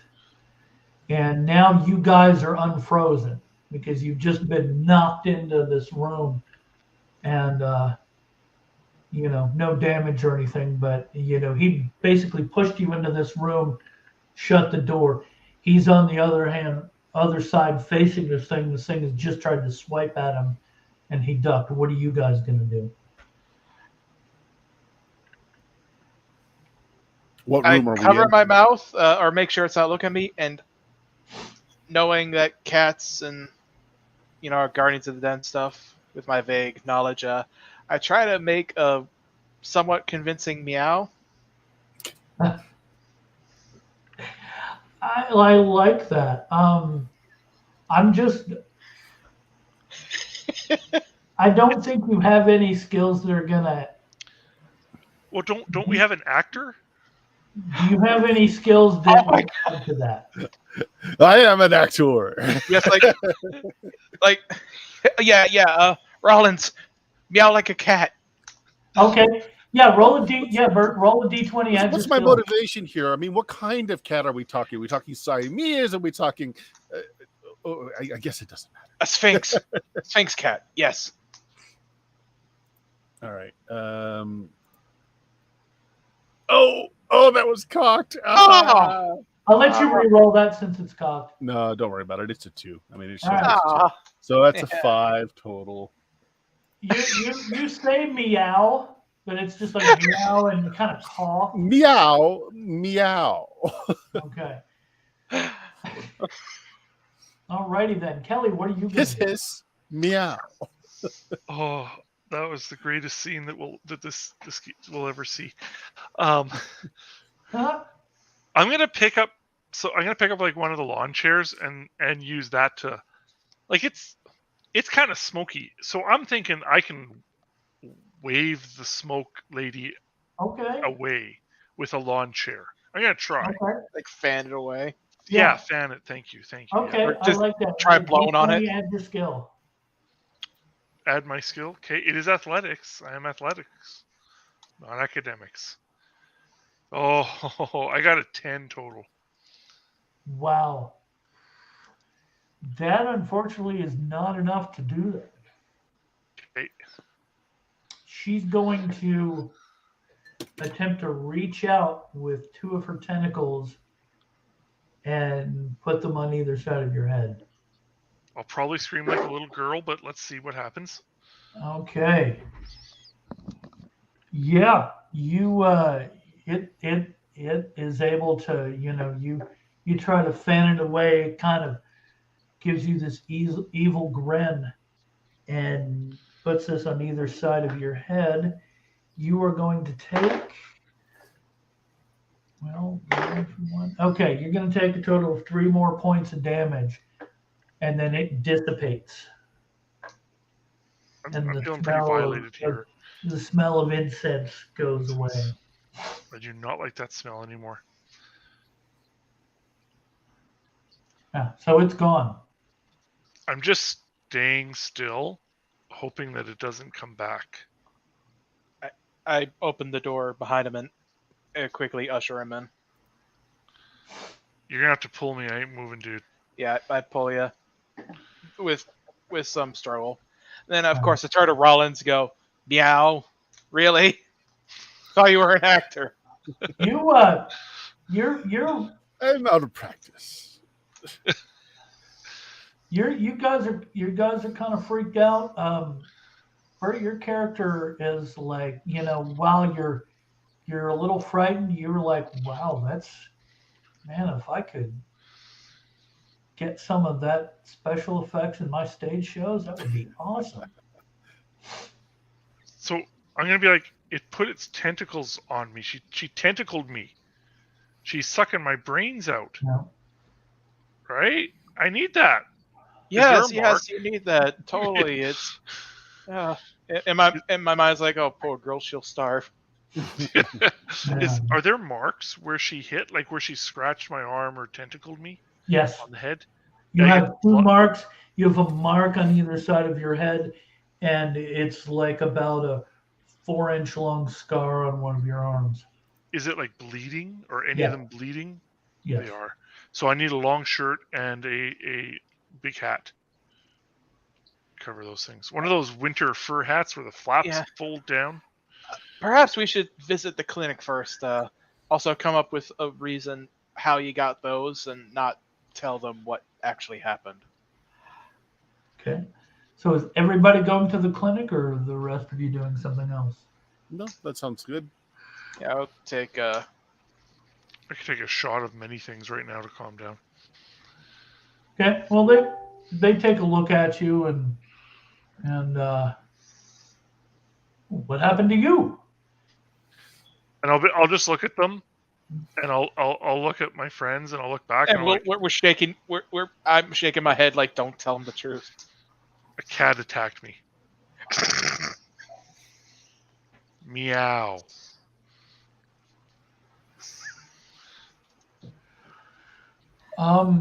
That would be a really strange cat.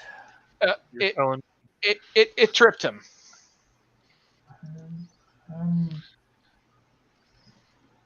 Yeah, it was running. It was running. Got underfoot. Tripping, fell. On some lawn chairs. Now, if there is someone that is attacking you or done something to you, you must let us know. We can have the stewards take this man-at-arms, take him into custody. Can't have people going around injuring our first-class passengers. And is it a man or woman I'm talking to? It's a man. I'm like, no, sir. It was definitely a cat. Meow. Okay. Yeah, so And like I said, a cat tripped him, and look at him. I point at this big, large American. Anyone on the ship who attacked him would be here instead of him. Well, they bandage up, and he says, we've got this new drink, and I apologize if this wasn't out then. I think it was out then because I like it. There's this new drink we've got. It kind of helps people, you look a little run down by this. It's called Coca-Cola. Would you like some? And Yes. he gives you a small cup of it. I just shoot it back. This is of course back when Coca-Cola had some interesting ingredients in it. Okay. So you feel really good after you drink this. Okay. I asked for seconds and thirds. He gives you a second, but he stops at that. Okay. So does it make me happy or quiet or peppy? It makes you want to like run around and clean things, or just be really active and let's go. You wish you could play football right now. Oh, I feel total. I'm ready to go. I'm ready to toss the ball. Oh, you know what we should do? We should just pick up the sarcophagus right now. Let's go do it, and I'll just get up and start going towards the room that we were in last night. Like, no. We should burst up. So Gary's trying to stop me, and I think we should go pick it up. So I'm just going to pick up Gary and take him with me. Okay. I think perhaps the footballer may have the right idea. I mean, after all, what's he going to do? If we throw away stolen goods overboard, it's not like he has a claim receipt for it. Yes, but we should be a bit more subtle about this. Okay, well, he's picking you up and running with you. So, what are you going to try to resist this? I'm still trying to reason with him. It's like, so we don't need to do this. Like, Gary, I'm not trying to hurt you. I'm just picking you up, putting you over my shoulder, and just moving on. While I know I appreciate this, but I would appreciate if you put me down and we did what we need to do later, and not now. I just see, I'll get you more Coca-Cola. Chandler's running, carrying Gary on his shoulder. What are you doing, Bert? I'm just walking along next to them. Okay. I'm all for it. It's like, yes, let's just throw the old girl over the side. And, okay. And when Gary says he'll get me more Coca-Cola, I stopped for a second. Like, that was particularly a tasty drink. So I'm like, all right, little man. So I put him down. All right. So, what time is it? Oh, it's probably 7 or 8. AM or PM? PM. All right. Well, let's get ready for supper, and then I'll see if I can get more of that Coca-Cola for you. You know, I'm going to come down right when the plan has to be put into action, right? So have you stopped going towards Jefferson Shaw's suite? Yes. Yeah. Okay. And well, unless everyone else wants to. I'm sorry, go ahead. I was going to say, unless everyone else wants to keep going towards there. No. But Gary seemed to think that was not the best idea, and he promised me more Coca-Cola. So I put him down, and I stopped, and I'm like, okay, what's the plan?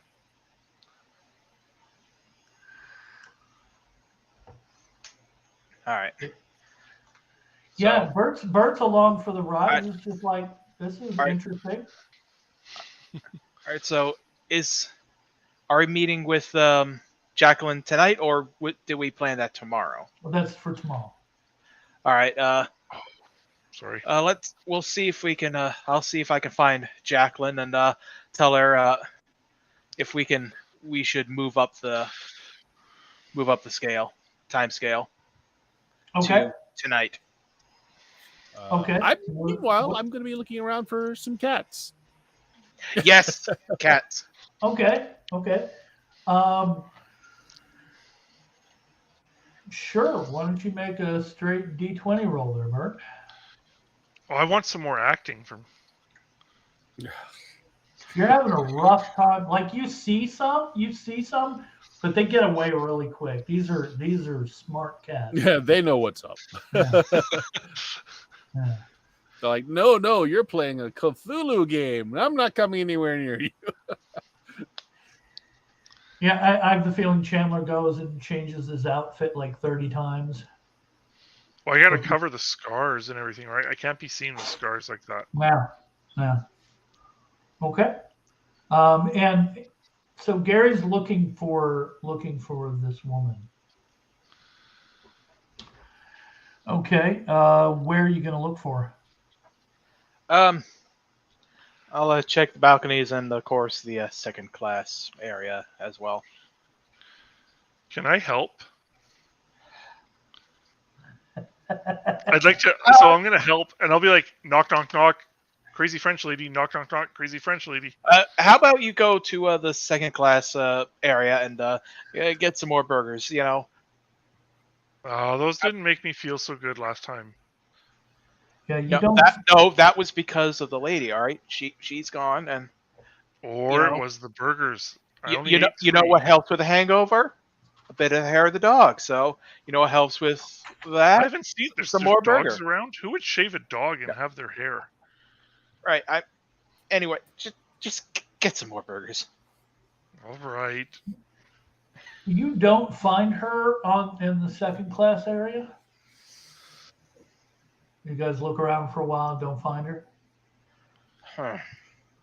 I come out with my face stuffed and 3 more burgers in my hand, and I'm like, "You find her yet?" No. You feel better? No. My stomach hurts. Right. My arm is throbbing. And I'm like the world's biggest baby when I get hurt. Right. Oh yeah, take you back to your room and have you lay down. I'll be like, yeah, that's a good idea. Yeah, it's been a while since you've had any Coca-Cola. Gary's had trouble finding it. So I'm crashing, is what you're saying? Yeah. Crashing. Like, all right, if we can't find her tonight, we will have to go with the original timetable. You stay in your room. I'll see if I can.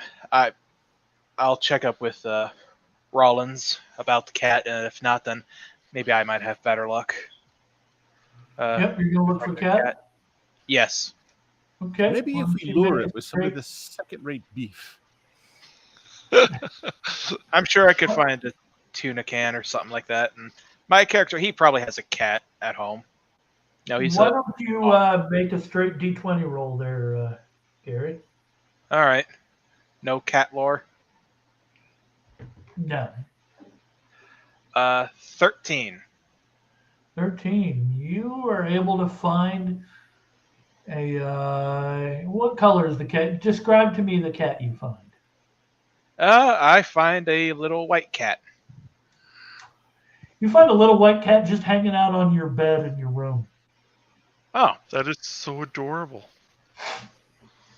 Yep, it's not a kitten, but it's not a full-grown cat yet, so this is kind of a young one. All right. Bert, what is your guy doing? Well, I would have helped to hunt the cat. After that, not much else. I'm just going to mingle. I guess I want to try and get with the crowd that the man's room that we're going to be breaking into. What was his name again? Professor Jefferson Shaw.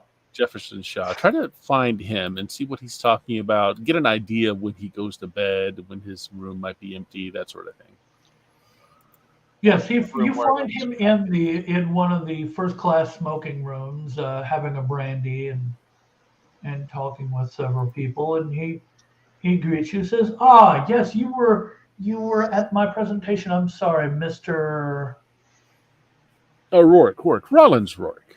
Perhaps Rollins. you've seen one of my films or one of my albums. No? I think so. I think, yeah, I was hoping maybe once we unveil all of these great technological advances, you might be interested in filming some of it. Oh, that might be. Might, Yes, yes. Very, very enthused at the prospect. Yes. might be a lucrative contract for you. Yeah, there's you know, any questions? I love talking about this stuff. I'm very excited Well, about it. is there any lore surrounding the good old girl that's interred in there? She's not very prolific in the literature, I understand. I'm told by some people that the name hardly comes up at all. Ah, yes. Well, we it's very interesting. The let's see here.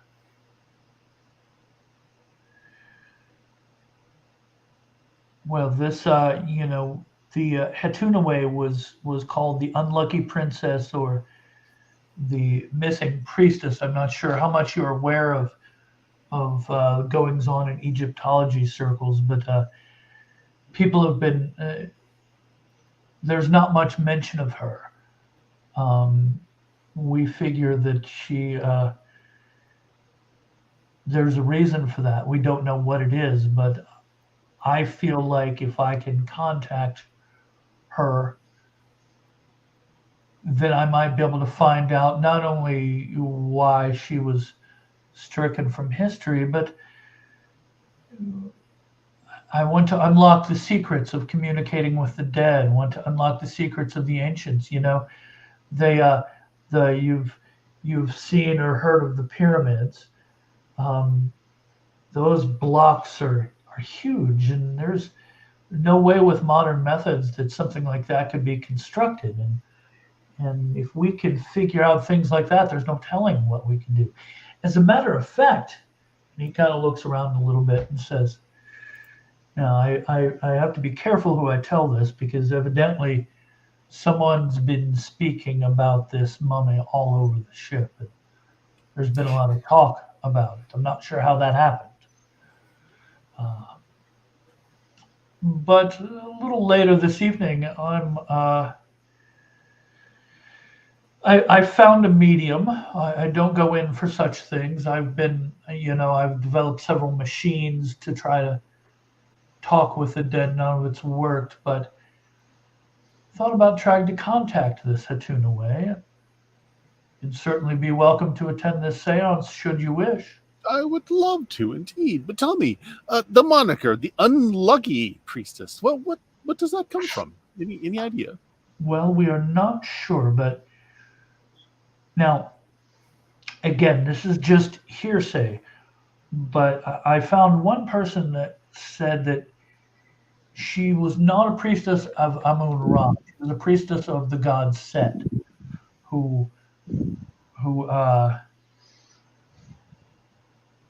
we hear tell that the priests of Set had just abominable rituals that had to do with human sacrifice and things like this.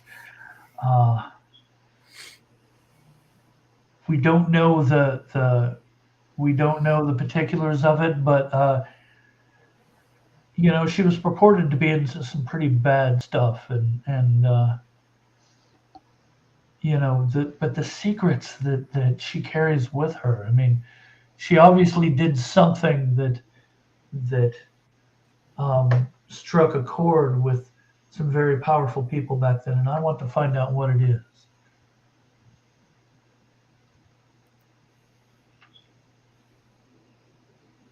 So, yes, we will be, let's see, it's probably about 9:30. We, of course, are going to have the seance at midnight in my chambers. Would you like to attend? Yes, I would. I have a few friends that we've been sharing cocktails with over the last few evenings. Could I extend a +2? Well, sure, as long as you believe your friends could.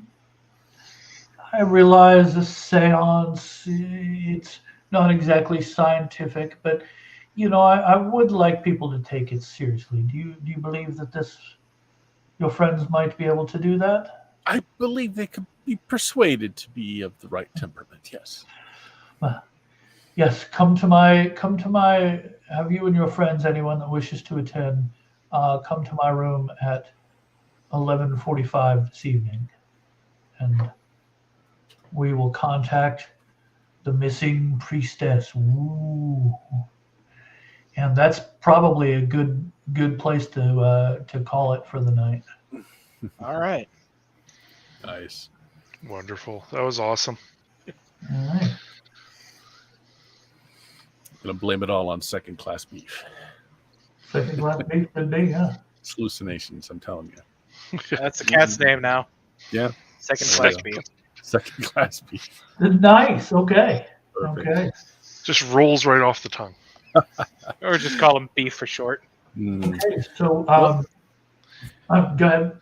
I was going to say, so this is part 1 of 2 or 3? Yes. Yes. I guess Thursdays, if you have it, you and everybody else has next Thursday open, we can continue this then. Sounds good. Works for me. Works for me. All right. So again, this is Eldritch Hack. Very, very colorful PDF as well by Dan Masters. Yeah, Dan Yes. Masters. Very nice looking game. Very nice layout as well. I do like the PDF of this anyways. We will continue on. Bill, you got anything you need to plug there? I run games for Frog God Games Organized Play. I'm running Lost City Baracus and part 2 of the Splinters of Faith campaign on Sundays. I'm normally here on Tuesdays and Fridays, although I will not be here tomorrow. Yeah, that's it for now, I guess. Okay. Andrew, Kelly, you guys have anything? Nothing on my end. Just once again glad to be playing with Bill and Kelly again. Yeah. I see how it is. It's fine. It's fine. Now, if I had something to plug, I'd plug it. It's just I'm plugless. These are the guys that I've told you about the long running Horror on the Orient Express campaign. Oh, all right. Kelly's the keeper for that, and Andrew and I are the players. So yeah, Very nice. we've been playing that campaign for a couple of years now, and You need to do it proper justice. Yes. It is a years-long campaign. yeah. All right. Well, across your screen going on now is where you can find all of our socials. We're on YouTube. We're on Twitch, Twitter. We have a Discord channel. Go to BlueMagic, BLUMAGIK.com to get all the links for these things. We will pick up next Thursday with this. Say goodbye, everybody. Goodbye, everybody. Bye. Goodbye.